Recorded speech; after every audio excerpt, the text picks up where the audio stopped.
Et ce qui nous inquiète un petit peu, c'est une forme d'assèchement d'idéologie politique autour de la place de l'art en général de la part du politique. La nouvelle génération politique est plus empreinte de la chose. Les politiques que je côtoie aujourd'hui sont beaucoup plus distants du rapport à la culture et entre autres de la culture générale. Ils vont être plus dans un rapport technique, politicien, technocratique à l'animation de la cité. On a moins d'intellectuels, on a moins de littéraires. C'est-à-dire qu'on a un assèchement et on a une uniformisation de notre classe politique qui prend plus du tout la question culturelle en compte.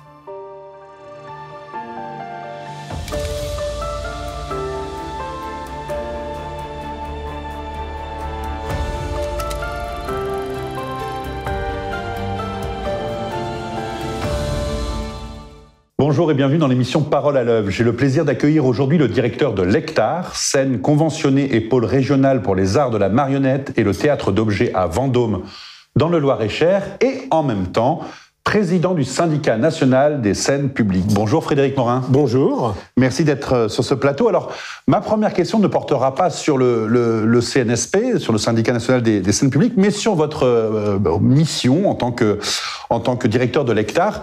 La marionnette. La marionnette a une grande actualité.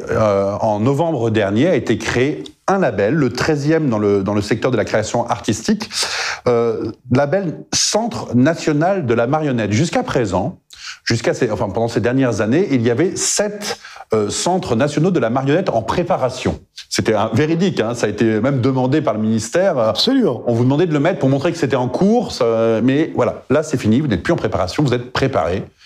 Qu'est-ce que change ce label pour le secteur de la marionnette ?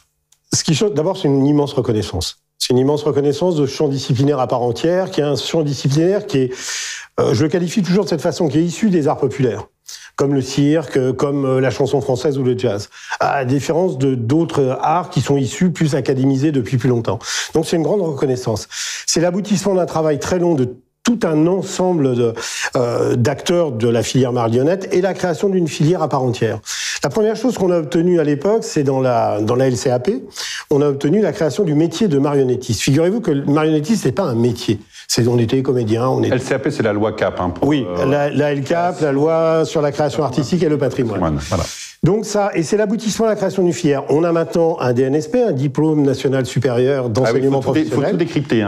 J'entends bien. Dérouler les Absolument. Et on a formation initiale, capacité de production et d'accompagnement des œuvres et capacité de diffusion et d'épanouissement. Et les missions des centres nationaux, c'est de positionner ce champ disciplinaire au même niveau que les arts de la rue, le cirque, le théâtre et la danse. Quand on rentre dans un système de labellisation, on a une sécurisation des moyens, on a un cahier des charges qui est assorti, et on rentre dans les fameuses conventions d'objectifs et de moyens. Et le choix de la directrice ou du directeur pour diriger et animer le projet d'un lieu labellisé doit être agréé par le ministre. Si on parle maintenant alors on quitte le secteur de la marionnette, on va aller beaucoup plus largement sur les scènes publiques. Quel est l'état des lieux que vous faites aujourd'hui ? On est à l'été, fin de l'été 2022. La pandémie, touchons du bois, est peut-être définitivement derrière nous. En tout cas, les restrictions politiques peut-être définitivement derrière nous.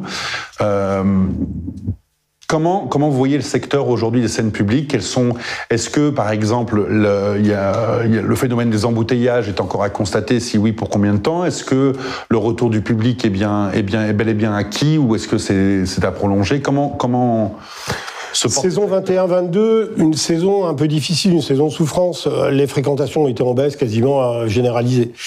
C'est vrai qu'on a pu constater que des spectacles qui tendaient un peu plus sur du divertissement avaient plus, les spectateurs avaient plus d'appétence pour cela. Maintenant, on peut les comprendre. On regarde de la crise sanitaire qu'on a vécue, de la crise économique, du contexte anxiogène d'une élection présidentielle puis législative, et aussi de la situation internationale. Donc, l'ensemble de ce phénomène a fait qu'on n'a pas eu la reprise qu'on aurait pu espérer. Néanmoins, on a quand même un retour de confiance de la part des spectateurs et des populations sur les territoires. On s'aperçoit que certains milieux ultra-urbains ont plus de difficultés que des opérateurs comme nous sommes, l'Hectare par exemple, en milieu rural, parce qu'on a aussi de la décentralisation, donc on va vraiment à la rencontre des gens, on est vraiment dans ce sens-là. Parce que Vendôme, c'est combien d'habitants ? Alors la ville, c'est 15 000 habitants. Moi, je travaille sur une agglomération de 65 communes pour 55 000 habitants.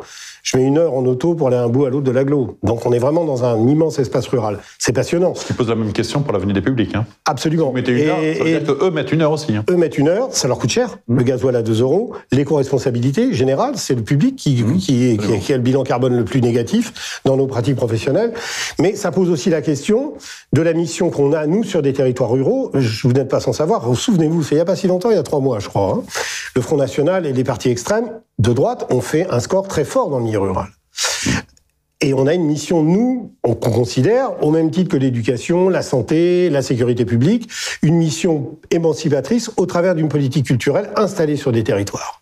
Et les espaces ruraux ont été longtemps des oubliés des politiques culturelles et artistiques. Et on a une mission au travers de partir du sensible, de l'art, du geste de l'artiste, de sa place de l'artiste dans une cité, et là, accompagné par nous, opérateurs, pour permettre ce développement et cet épanouissement. Parlons-en de la place de l'artiste dans la société. Vous avez, en lien avec l'Union syndicale des employeurs publics du spectacle vivant, donc dont l'USEP SV, dont le SNSP fait partie. Vous avez reçu des représentants de candidats à la présidentielle à l'époque, en mars dernier, et vous disiez, enfin en tout cas dans un compte-rendu, le bilan était qu'aucun n'avait parlé de la place des artistes. Vous en parlez, quelle est-elle ? Il ne parle pas de la place des artistes parce qu'on va dire que le débat public sur la culture et l'art, en général, lors des campagnes qu'on a vécues, il était un peu absent. Alors, alors évidemment, on râle tout le temps, à chaque fois qu'il y a une campagne, on dit « la culture ».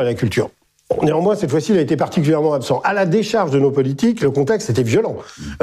Début de la guerre au mois de février, une inflation qui commence à déraper, des blocs politiques qui s'affrontent.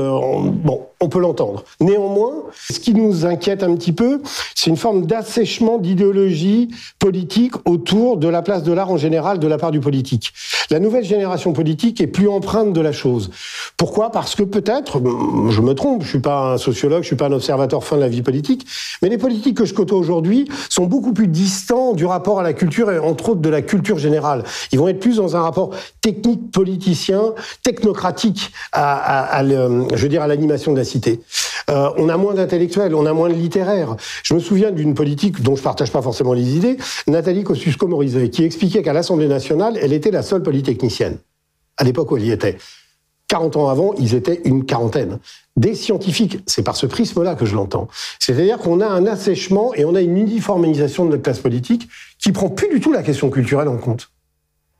Et qui va sur des rapports directs, économiques, ou d'attractivité de territoire, de développement, mais le prisme culturel comme étant l'un des ciments de base d'une république, ils ont perdu ce sens. C'est-à-dire qu'en fait, et l'artiste, il est au cœur de ça. Et ça, est-ce que par exemple, vous envoyez la traduction, je prends l'exemple sur le Pass Culture, qui est un gadget, un outil, soyons positifs. C'est un outil qui est très abondé, puisque maintenant il y avait le Pass Culture individuel, maintenant il est collectif, il a été testé dans deux rectorats de septembre à janvier, puis en janvier c'est devenu national.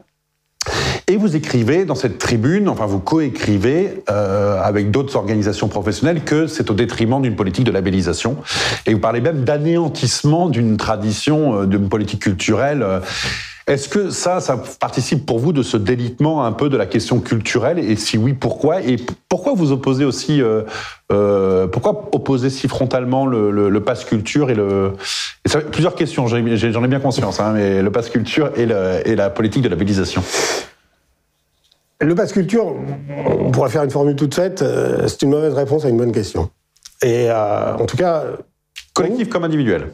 Collectif comme individuel, bien sûr. Alors, on va pas reparler de l'individuel, mais derrière ça, il y a aussi une question de méthode. Quand d'un seul coup un ministère délègue à un privé, à un opérateur privé, une mission de service public, là on peut s'interroger sur l'utilisation des moyens qui sont mis en œuvre. On a plusieurs dizaines de millions qui partent dans le Pass Culture, collectif et autres, mais qui sont administrés par une SAS. Et cet argent-là, pourquoi, s'il était administré directement par les services de l'État, cet argent-là serait directement opérationnel. Premier point. Ça, c'est une méthode, une façon de fonctionner. Là-dessus, on n'est pas d'accord. L'agenciarisation des politiques publiques, c'est très dangereux. C'est très dangereux parce qu'on perd le contrôle. Parce que le politique n'a plus le contrôle direct sur sa propre politique, puisqu'elle est confiée à un opérateur privé qui va rendre des comptes, lui, non pas aux citoyens, mais qui va rendre des comptes soit à une administration centrale qui l'a mandaté, soit éventuellement un ministre, un politique, en tout cas, qui est lui éphémère. Parce qu'en plus, nos ministres restent très éphémères. Donc ça va rester très longtemps avec nous. Donc voilà, donc ça sur le fond et la façon dont c'est positionné. Après, comment on va organiser ? Quand nous, on travaille, un exemple concret, sur le terrain. Moi, je suis opérateur de territoire, je travaille avec un lycée. J'y ai des actions d'éducation artistique à l'intérieur. J'exerce mon expertise. C'est-à-dire, je vais choisir quel type d'artiste je vais faire intervenir, sur quel type de discipline, voire même peut-être quel type de thématique. En co-construction, parce que je crois que vous aimez bien ça, en co-construction et en coopération et co-construction avec l'équipe enseignante. On est ensemble dans un partage. Là, vous envoyez des fonds à hauteur de plusieurs dizaines d'euros par élève dans l'établissement, et l'expertise, l'enseignant peut se passer totalement de l'expertise du professionnel. Peut faire appel à la compagnie Z, X, Y, ou l'artiste plasticien, truc machin. Il est libre. D'un seul coup, on nous dépossède. Moi, je donne pas de cours d'allemand. Je sais pas donner un cours d'allemand. Par contre, je sais quel type d'équipe artistique peut intervenir à tel endroit et de telle façon. Chacun son métier à tel endroit. On a un manque de clarté. Et surtout, dans le processus et la façon dont ça arrive, il nous a habitués à ça pendant 5 ans dans le quinquennat précédent. Pardonnez-moi, là, je vais sur un champ partisan, mais néanmoins, ça tombe d'en haut. Il n'y a pas eu de concertation, il n'y a pas eu de discussion. Le pass culture individuel, il y en avait dans des agglos, il y en avait dans des départements, il y en avait dans des régions. D'un seul coup, on a superposé une couche du pass culture national. Il n'y a eu aucune concertation avec les équipes régionales ou départementales qui avaient déjà mis en place. Il n'y a même pas eu d'analyse de l'observation qui avait été faite de l'utilisation par des jeunes de pass culture dans des régions ou des départements ou des agglos. On a rajouté un dispositif sans aucune concertation. Ce qu'on demande, on n'est pas contre, mais qu'on nous parle, qu'on vienne voir les gens qui sont en capacité, qui sont les professionnels, et qu'on vienne juste les interroger, dire on va se faire 2-3 ateliers, les garçons, les filles, on va travailler, vous allez nous amener vos retours d'expérience, on va essayer de mouliner la meilleure chose possible. C'est génial, on va mettre des milliards. Tant mieux, nous on prend, mais qu'on travaille ensemble là-dessus. On a notre expertise. Et en quoi ce serait forcément à opposer à la politique de labellisation ? C'est une question parce qu'il y a un budget limité et donc ce qu'on retire à Paul, on donne à Pierre ou... On est un peu là-dessus, vous l'avez bien compris. Nous, on plaide par exemple pour qu'il y ait une politique interministérielle qui existe. Vous savez qu'on a le plus grand mal à travailler avec l'éducation nationale. C'est très compliqué. Les administrations entre elles, c'est très compliqué. Nous, on n'est pas administration, on est reconnu, mandaté, labellisé par une administration. Et quand on veut travailler avec les universités, avec les établissements scolaires, c'est toujours d'une complexité impossible. Alors qu'on dit que la culture doit être partout. J'ai plus de facilité. Moi, je suis en milieu rural, j'ai un lycée professionnel agricole. C'est du billard de bosser avec eux. Dans chaque établissement, il y a un prof détaché à plein temps, ou 2, qui sont là, qui sont des profs d'éducation artistique et culturelle à plein temps. Et au niveau de, on est dans un contexte de rentrée. L'été est passé, c'était très sympathique. Maintenant, les chantiers reprennent. Quel est, selon vous, le chantier à travailler cette année, voire pour les 5 prochaines années, pour votre quinquennat, à vous? Moi, je ferai pas de quinquennat, mais nous, au SNSP, on se pose une question, et c'est transversal à beaucoup d'autres organisations syndicales et réseaux de la branche. C'est le rapport de l'éco-responsabilité dans nos modes de production et de diffusion. On a vécu une crise d'embouteillage qui n'est pas terminée. On savait avant la crise Covid qu'on avait une surproduction d'œuvres en France. C'est un tabou, on ne le disait pas, oui, mais bon. Pourquoi ? Parce qu'on avait des problèmes de diffusion. Au niveau des équipements, au niveau national, entre 2000 et 2010, on a fini la boucle. Une ville de 15 000 habitants comme Vendôme, un théâtre avec une salle de 800 places et de 200 places. C'était de la science-fiction en 1970 ou 1980. Donc aujourd'hui, on a équipé le territoire. C'est-à-dire qu'on a quasiment... Il y aura de nouveaux théâtres qui vont naître, évidemment, mais on a atteint un niveau assez confortable d'équipement et de lieux de diffusion. Mais on continue de produire et on n'arrive pas à absorber. On n'arrive pas à absorber. Donc, il faut qu'on se pose la question de comment aujourd'hui repenser les modes de production, comment harmoniser les diffusions pour qu'en plus elles s'inscrivent dans un rapport d'éco-responsabilité et de développement durable. C'est-à-dire que des œuvres qui sont jouées 2-3 fois, où des compagnies sont obligées de repartir à la pêche de projets d'aide à la création pour obtenir leurs fameuses 507 heures, pour avoir leur dignité d'artiste, d'être rémunérés à juste titre, ici, il faut une course à l'échalote. Aujourd'hui, on est à N-2 en coproduction. À N-2, moi aujourd'hui, là je vous parle, on est au mois de septembre 2022, j'ai des équipes artistiques qui commencent à me parler de la saison 24-25 que j'ai rencontrée à Avignon, vous vous rendez compte ? C'est lié au Covid ou c'est plus... Non, le Covid a amplifié, a exacerbé un problème qui existait déjà. Peut-être qu'il l'a fait s'accélérer, mais néanmoins eux-mêmes ont peur, on dit oui mais Frédéric tu vas pas coproduire beaucoup. Dans la marionnette, je sais que tu vas avoir des moyens limités, si j'arrive pas le premier, ça sera donné à un autre, j'aurai plus ma place. Et nous on est en train de se projeter quasiment comme l'opéra, on va finir à 3 saisons en avance. On va où là ? faut qu'on se pose vraiment une question. Merci de venir sur notre plateau. J'ai une question bonus que je pose à tous mes invités. Un coup de cœur artistique récent que vous avez eu, après 2 ans de pandémie, revenir à l'expérience sensible devant une œuvre d'art, ça fait du bien. Alors, quelle serait votre expérience sensible marquante de ces derniers mois, dernières semaines, tout art confondu? Ça peut être totalement dans un autre champ que celui que vous pratiquez habituellement. Là, vous me prenez effectivement rapidement au dépourvu. Non, ce que j'aurais envie de voir comme expérience sensible, je vais revenir à la marionnette, j'en suis désolé, mais c'est un art qui me plaît énormément. C'est une jeune compagnie à qui on a passé une commande, on a construit avec un autre centre national de la marionnette qui était en préparation et qui ne l'est plus, à If, à côté de Caen, une remorque Castelet pour aller de village en village et aller retrouver la veine du théâtre forain et du théâtre populaire autour de la marionnette. Cette jeune compagnie s'appelle Le Printemps du Machiniste, ils nous ont écrit un très beau texte, Le Temps d'un cri, qui est un procès d'une jeune fille qui a cassé le sablier du temps parce qu'elle ne voulait pas grandir et qu'elle ne voulait pas devenir une adulte. Et c'est un théâtre forain de marionnettes de gaine, vraiment dans l'essence populaire de que l'on connaît.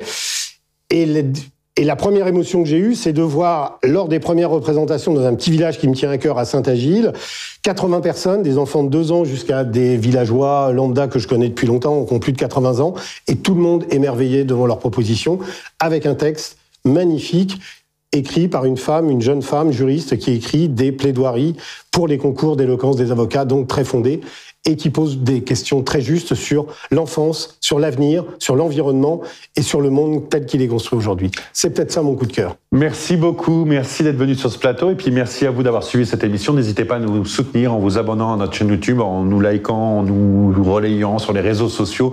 Merci d'avance. Bonne journée à vous.